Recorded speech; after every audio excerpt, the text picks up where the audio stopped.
સરળ રીતે આપને આ જળ પ્રલયની આખી ઘટના બની કેવી રીતે એની વિગતો આપના સુધી પહોંચાડી રહ્યા છે અને મેપના માધ્યમથી પણ બતાવીશું।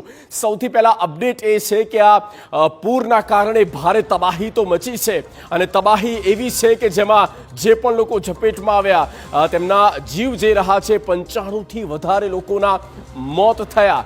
ગઈકાલ સુધી કંઈ નહોતું, સવારે પણ કંઈ જ નહોતું અને બપોર બાદ અચાનક એવા વાદળો ફાટ્યા અને એવું જે લેન્ડસ્લાઇડ થયું કારણ કે ગ્લેશિયર તૂટ્યું અને 105 ભારતીયો કે જે પોતે લાપતા છે, ગુમ થઈ ગયા છે અને આ ખરેખર એ ચિંતાજનક બાબત છે ભારત માટે। કયા રાજ્યના કોણ છે, શું છે તેની વિગતો પણ ધીરે ધીરે બહાર આવશે, પણ માનસરોવર યાત્રા માટે તે ગયા હતા અને એવા 384 યાત્રીઓ છે, પેસેન્જર્સ કે જેઓનો કોઈ પતો મળતો નથી। એમાં કોણ કોણ છે તમામ વિગતો પણ આવશે। પાવર પ્લાન્ટ અને પુલ પણ તણાયા છે। આ ઉપરાંત તિબેટમાં બંધ તૂટશે તો ફરી પૂરનો ખતરો તોડાઈ શકે છે, કારણ કે તિબેટ અને ત્યાંથી જ્યાં આ જે ઘટના બની છે અને તેની અસર નેપાળ સુધી થઈ, આ નેપાળ બાદ ઉત્તર ભારતના કેટલાક રાજ્ય સુધી પણ થઈ શકે છે।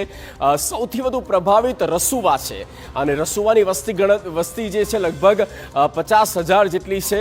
રસુવામાં 9 બેંક શાખાઓ આવેલી છે, એ તણાઈ ગઈ છે। 26 કર્મચારીઓ તેઓ પણ ગુમ થઈ ગયા છે।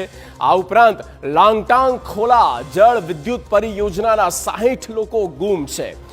ભારતે નેપાળની તમામ મદદ કરવાની ખાતરી આપી છે। બંને પ્રમુખોએ પણ વાત કરી છે, ભારત દરેક સંભવ મદદ આપવા માટે તૈયાર છે।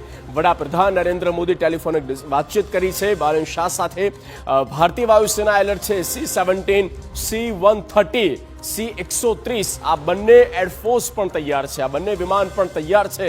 એટલે જુઓ કઈ રીતે જે પાડોશી ધર્મ છે ભારત નિભાવવા માટે તૈયાર છે અને આ પહેલા અનેક એવા ઉદાહરણો પણ આપણે જોયા છે। ભારત હંમેશા જ્યાં જ્યાં પણ આ પ્રકારની નેચરલ કેલેમિટીસ આવે છે, કુદરતી આફત આવે છે, તો તેના માટે ભારત એ મિત્ર દેશની પણ સહયોગ કરે છે।